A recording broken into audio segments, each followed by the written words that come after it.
Assalamualaikum warahmatullahi wabarakatuh. Kula Sunarti badhe maringi materi teks deskripsi pakaian adagio. Samenika wonten kathah tuladha kaitanipun teks deskripsi pakaian adagio. Wonten kebaya, wonten beskap, wonten surjan, wonten keris.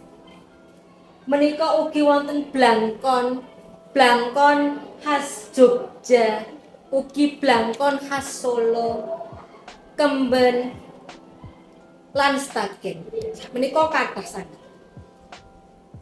Sateruse menika saking tuladha ugi pakaian adat Jawa inggih menika batik.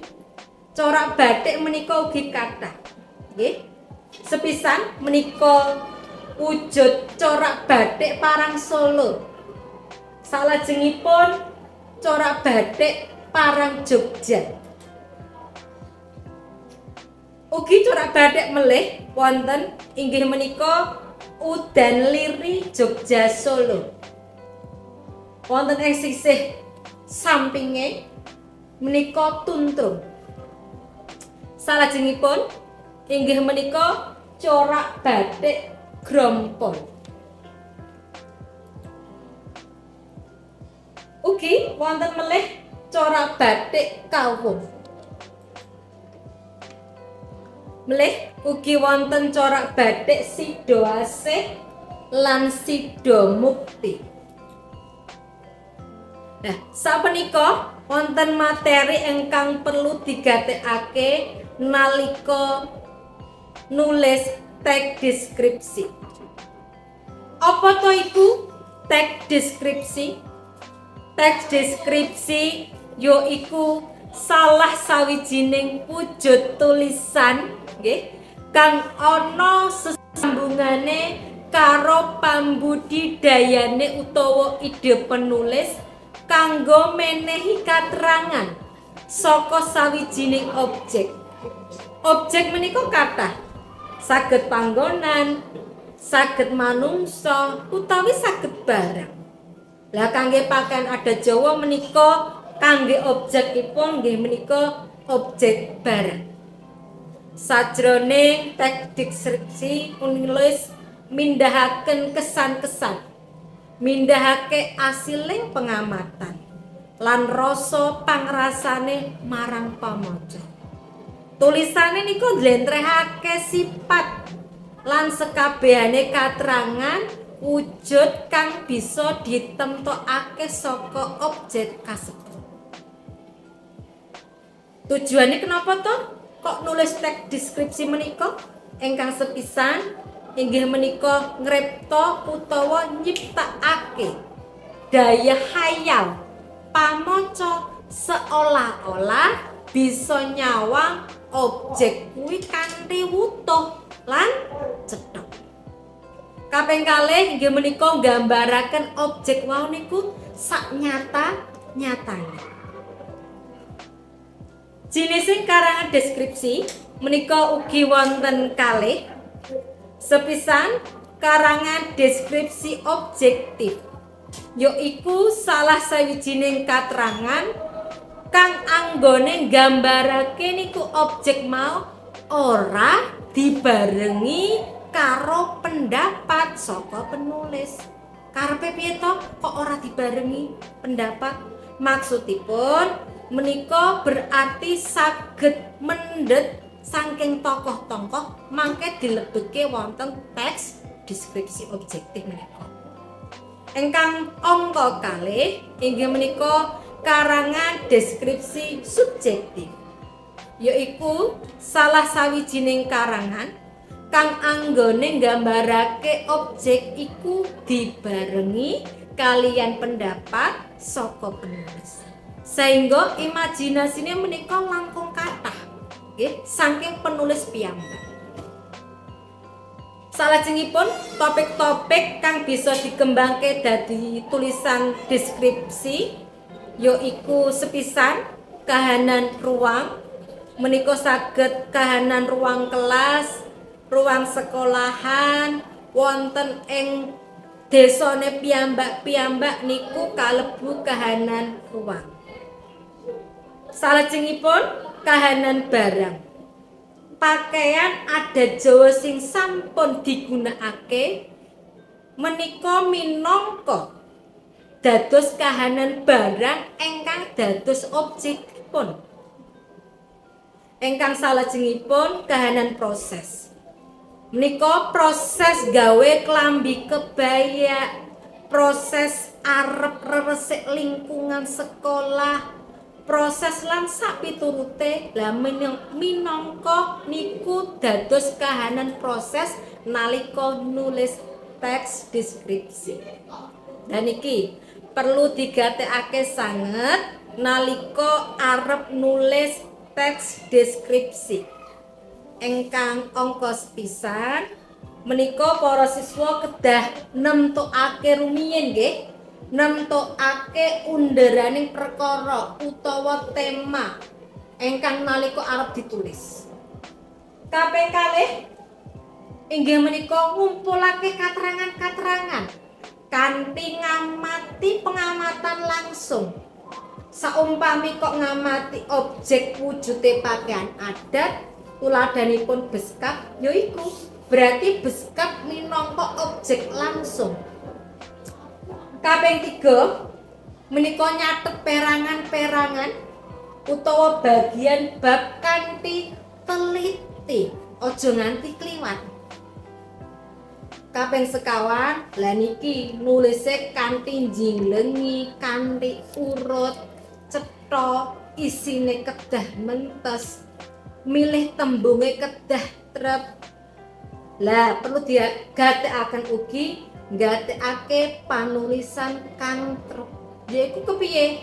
Diawali kalian huruf kapital, radi menjorok ke dalam utawa kurang luwih setunggal senti, banjur diakhiri kalian titik.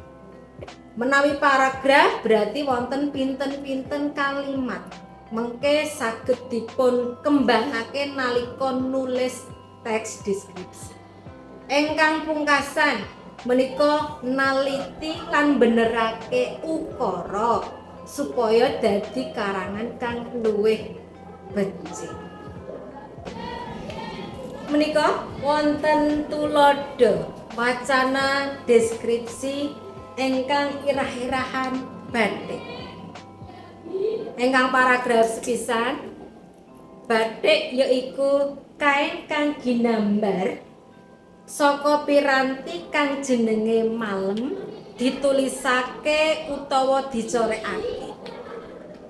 Pangolahing batik ginawe kanthi cara kang khas lan gunakake trap-trapan tinamtu.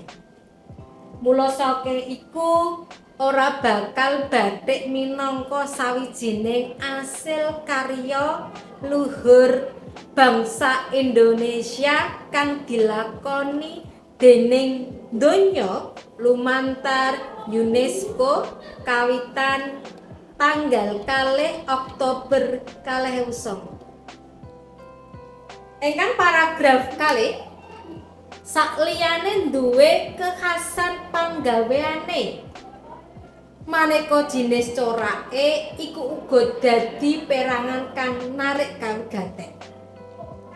Jinising corak batik ing antarane kayata batik kraton, sidomukti, kawung lan sapanunggalane. Batik kraton mula bukane ginawe dening para pembatik kang dumunung ing sajroning kraton. Motif utawa corake kayata parang barong, parang rusak lan udan liris. Ingkang paragraf salajengipun inggih menika paragraf 3. Batik sidomukti yaiku motif corak batik kang lumrahe ginawe saka zat pewarna surga alam. Bathik iki wis lumrah digunakake ing upacara mantu. Unsur motif kang ginambar yaiku gurda. Tembung sida iku ateges dadi utawa kelakon. Kanthi mengkono corak bathik kang kawitan tembung sida duwe karep supaya apa kang ginaya bisa kewujudan. Mula sida mukti nduweni makna filosofi ngandhut pangarep-arep supaya bisa kasembadan utawa kabul mukti lair lan batin. Ingkang paragraf pungkasan, paragraf sekawan menika bathik kawung iku nduweni corak bunder saemper kaya woh kawung utawa saemper klapa utawa woh kolang-kaling.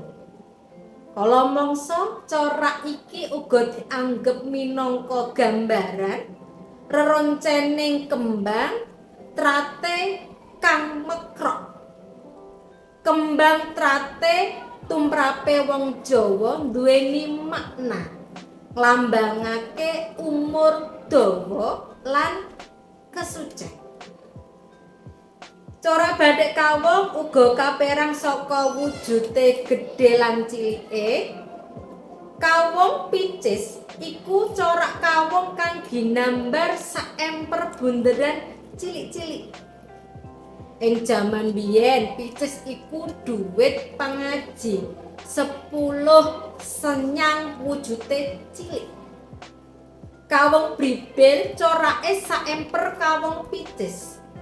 Nanging bunderan kang kasusun luwih gedhe saka corake picis. Bab iki dumadi amarga andhedhasar saka jenenge bribir kang ateges dhuwit kang wujude luwih gedhe lan pengajine setengah sen.